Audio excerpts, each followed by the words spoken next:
Subscribe કરો study 777 ચેનલને અને બેલ આઇકન દબાવો ગુજરાત સરકારની ભરતીની પરીક્ષાની સંબંધિત વિડીયો સૌથી પહેલા જોવા।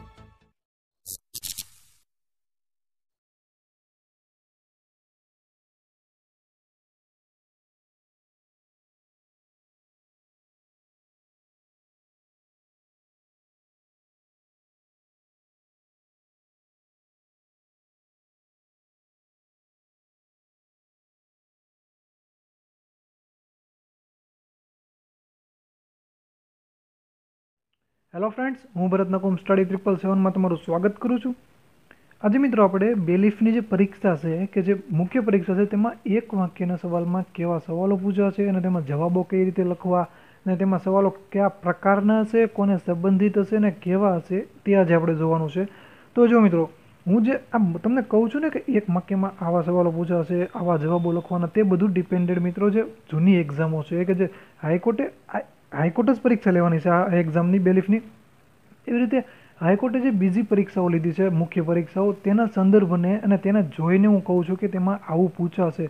શક્ય નથી કે બધું આવું બેઠું જ હોય, પણ આવું 90% આવું જ હોય છે, કેમ કે જૂના પરીક્ષા છે તેમાં તે બધાની એક જ કોમન પેટર્ન છે, તે પ્રમાણે જ તે લોકો અનુસરે છે। તો મેં એ આધારે તમને કહું છું કે તમને એક વાક્યમાં આવા સવાલો પૂછાઈ શકે છે। હવે જુઓ, કોઈ ફોરેસ્ટની એક્ઝામ હોય ને તો તેમાં જંગલ સંબંધિત વધુ પૂછાય છે ને, વધુ એટલે કે 10 થી 20 માર્ક્સનું જંગલ સંબંધિત હોય છે કે જે જંગલને જ લગતું હોય છે। ત્યારબાદ પીએસઆઈની કે કોન્સ્ટેબલની પરીક્ષા હોય તો તેમાં તંત્ર છે, પોલીસ તંત્ર છે, તેના સંબંધિત વધુ પૂછાતું હોય છે। તો આવી જ રીતે મિત્રો બેલીફ કોને સંબંધિત છે? અદાલતને। તો તમારે બેલીફની મુખ્ય પરીક્ષામાં અદાલત સંબંધિત જ પૂછાશે અને પછી આ એક્ઝામ પણ હાઈકોર્ટ જ લેશે, એટલે મિત્રો અદાલત સંબંધિત બધું પૂછાશે। ત્યારબાદ જુઓ, એવું નથી કે ફક્ત અદાલત સંબંધિત જ પૂછાય, તે જૂના પેપરો છે કે જેમાં તે કઈ રીતે પૂછે છે તે જોઈએ। તો કે જો બેલીફની પરીક્ષા છે તો બેલીફ સંબંધિત તો આવવાનું જ છે અને અદાલત સંબંધિત આવવાનું છે। હવે ત્યારબાદ બીજો ટોપિક એ છે કે કરંટ, તે તો બધી એક્ઝામમાં હોય જ છે, કેમ કે કરંટ તો મેન ઇસ્યુ છે, મેન પોઈન્ટ છે, મેન સબ્જેક્ટ છે કે જે હરેક એક્ઝામમાં હોય જ છે કરંટ, એટલે એ તો તમારે કરવાનું રહેશે જ તે, જે તમને 1 માર્ક્સમાં પણ પૂછાઈ શકે છે અને નિબંધ તરીકે પૂછાઈ શકે છે। હવે નિબંધ તરીકે કઈ રીતે? તો કે જો કરંટને રિલેટેડ મુદ્દા હોય છે, કરંટમાં જે સળગતા મુદ્દાઓ હોય છે, જે કરંટમાં હાલ ચાલતા ઇસ્યુ હોય છે તે રિલેટેડ પણ પૂછી શકે છે, જે હું નિબંધના વિડીયોમાં તમને ડીપલી સમજાવીશ। હવે જો એક વાક્યના પ્રશ્નનો જવાબ છે તો આ ટોપિકમાં કેવા પ્રશ્નો આવશે, મેં કીધું એમ કે મિત્રો જે આ હાઈકોર્ટે પ્રશ્નપત્ર લીધેલા છે તે મુજબ જ કહું છું ને તે સંદર્ભથી જ કહું છું। હવે જો બેલીફના એક વાક્યના સવાલ છે, પણ કેવા એક વાક્યના સવાલ પૂછાય? તો જો તમને એક્ઝામમાં આવી રીતે પૂછી શકે છે કે બેલીફ અન્ય કયા નામથી ઓળખાય છે, તો તમારે જવાબ લખવો પડે કે કોર્ટ રૂમના અધિકારી તરીકે બેલીફ ઓળખાય છે। ત્યારબાદ એવી રીતે બીજો સવાલ હોઈ શકે કે બેલીફ કોને ઉદ્દેશીને બજવણી રિપોર્ટ લખવાનો હોય છે, કે બજવણી કરી આવે ત્યારબાદ જે રિપોર્ટ લખે છે તે કોને ઉદ્દેશીને લખે છે, તો કે બેલીફે નાઝરશ્રીને ઉદ્દેશીને બજવણીનો રિપોર્ટ લખવાનો હોય છે। અને જો મિત્રો એક્ઝામમાં છે ને તમે જે આન્સર હોય ને તેની માથે અંડરલાઇન કરી દો ને તો તે બેલીફ જે પેપર ચેકર હોય ને તેને એવું લાગે કે નહીં, આ વ્યક્તિ ખાલી આપણને જે સાચું છે તે જ દેખાડવા માગે છે, અને જો તે સાચું હોય તો તમને માર્ક્સ પણ ફટાફટ અને તમારા પેપરમાં વધુ ટાઈમ ના આપે ને માર્ક્સ વધુ આપે તેવું પણ બને છે। ત્યારબાદ છે કે સરકારી કર્મચારી અથવા તો અધિકારી ઉપર સમન્સની બજવણી કઈ રીતે થાય?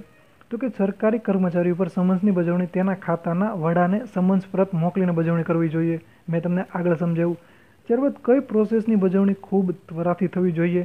તો કે મનાઈ હુકમની બજવણી ખૂબ ત્વરાથી થવી જોઈએ। ત્યારબાદ છે કે હવે અદાલતના સવાલો જોઈએ, મતલબ કે અદાલતના સવાલ જોઈએ કે જે અદાલતના કેવા પૂછાય છે કે ભારતની સર્વોચ્ચ અદાલતના પ્રથમ મુખ્ય ન્યાયાધીશનું નામ જણાવો, તો હરિલાલ કણિયા ભારતની સુપ્રીમ કોર્ટના પ્રથમ મુખ્ય ન્યાયાધીશ છે। ત્યારબાદ મોબાઈલ કોર્ટની શરૂઆત ક્યાંથી થઈ? હવે તમને મોબાઈલ કોર્ટ એટલે શું ખબર?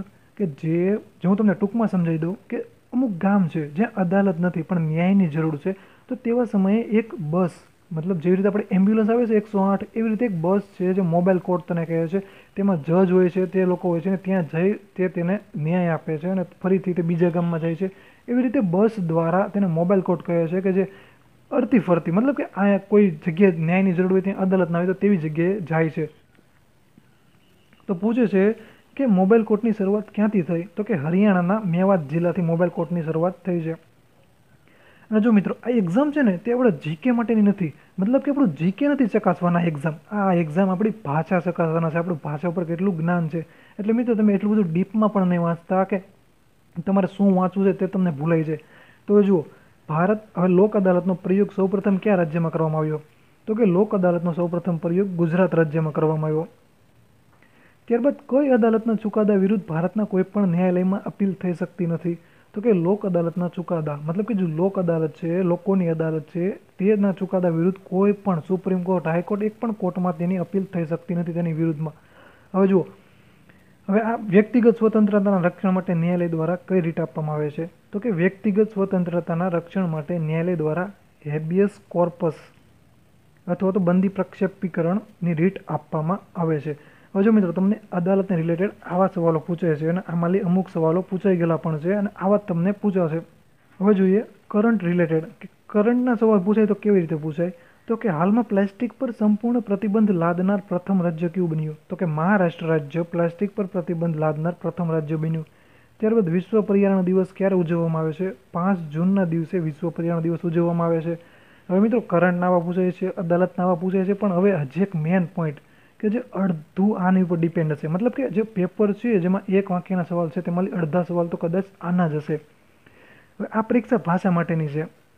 કેમ કે ભાષા માટેની કેમ છે? કેમ કે બેલીફને કોઈ બી કેસ હોય ને તેમાં જેટલી નોટિસ હોય ને તેટલા તેને રિપોર્ટ લખવાના હોય છે, મતલબ કે તે આ બેલીફને લખવાનું છે. મતલબ બેલીફની જે ભાષા છે તેની શુદ્ધિ કેવી છે, તેના વાક્ય રચના કેવી છે, તમારું ભાષા પ્રત્યે કેવું જ્ઞાન છે, તમે ભાષા પર કેવી પકડ છે, તે તમામ વસ્તુ જોશે.